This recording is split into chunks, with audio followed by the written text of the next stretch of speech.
முறை எனக்கு தலைவரை நான் பார்க்கும்போது பார்த்தீங்கன்னா மதுரையில் தமுக்க மைதானத்தில் மகளிர் அணி மாநாடு நடந்தது. அதுக்கு தலைவர் இருந்தார். அப்போ தான் அப்போ முதலமைச்சராக இருக்கார். எனக்கு நல்லா ஞாபகம் இருக்குது. அம்மா எல்லாம் எங்களை கூப்பிட்டு போய் இந்த படம் கூட என்கிட்ட இருக்குது. நான் அந்த மாநாட்டில் ஒரு சின்ன பையனாக உட்காந்துருப்பேன். மகளிர் மாநாடு அது. ஆமாம். அப்போ எல்லோரும் உட்காந்துருக்கும்போது கலைஞர் இப்போ சிஎம். அப்போ அவர் அந்த இம்பாலா கார் கூட எனக்கு ஞாபகம் இருக்குது. அப்படி அப்போ இருந்து போனோம். அடுத்து இன்னொரு சுவையானது 75 விருதுநகரில் ஒரு கூட்டம், மாரியம்மன் கோயில் திடல் பொட்டல்னுவாங்க. மாரியம்மன் கோயில் திடலில் அப்போ கலைஞர் அப்பையும் முதலமைச்சர். அப்போ நான் அந்த கூட்டத்துக்கு வரணும்னு கேட்குறேன். அப்பா அதெல்லாம் முடியாத கூட்டத்துக்கு வேணாம் அப்படின்ட்டு போயிட்டார். அப்பா போயிட்டார். போனவுடனே நான் எங்கள் ஊர்லேருந்து போவாங்கள்ல ஆளுங்க, அவங்களோட சேர்ந்து நான் போயிட்டேன். போய் கூட்டம்லாம் பெரிய பொட்டலில் பெரிய கூட்டம். கீழே உட்காந்துருக்கேன். மேடையில் கலைஞர்லாம் உட்காந்து பேச ஆரம்பிக்கிறாங்க. அப்போ தென்னரசு பெரியப்பா மேலேருந்து என்னை கீழே பார்த்துட்டார். கீழே அந்த கூட்டத்தை நான் உட்காந்தோடனே பார்த்துட்டாரு. பார்த்த உடனே என்ன பண்ணார், ஒரு ஆளை அனுப்பிச்சு அவனை மேலே கொண்டு ஊற்றிட்டு வாங்கினாங்க. அப்படியே அலேக்கா என்னை தூக்கி கொண்டு மேடையில் நிப்பாட்டுறாங்க. எங்கள் அப்பா கடைசி அப்படி தள்ளி உட்காந்தார்.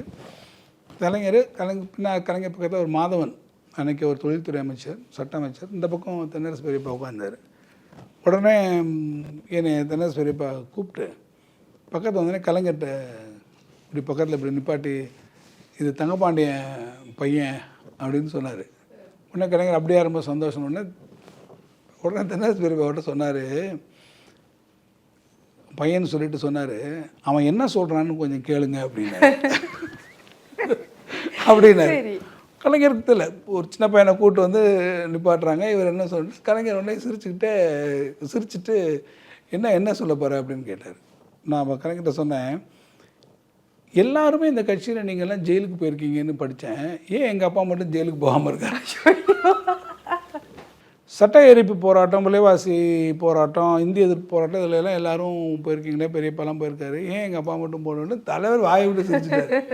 எங்கள் அப்பா ஜெயிலுக்கு ஏன் போகலன்னு கேட்குற ஒரு புள்ளாண்டா அங்கே இருக்கிறான்னு சொல்லி இங்கே வான்னு சொல்லி என்னை இப்படி இதில் மாதவனுக்கும் அவருக்கும் நடுவில் என்னை இப்படி அடியில் இப்படி உட்கார வச்சு என்னை பிடிச்சிட்டு ஒரு ஃபோட்டோ எடுத்தார். வீட்டில் இருக்குது. அப்போ என்ன வயசு உங்களுக்கு? நான் 5வது படிச்சுட்டு இருக்கேன். ஓ சரி. எலிமெண்ட்ரி ஸ்கூலில் 5வது ஞாபகம் இருக்குது.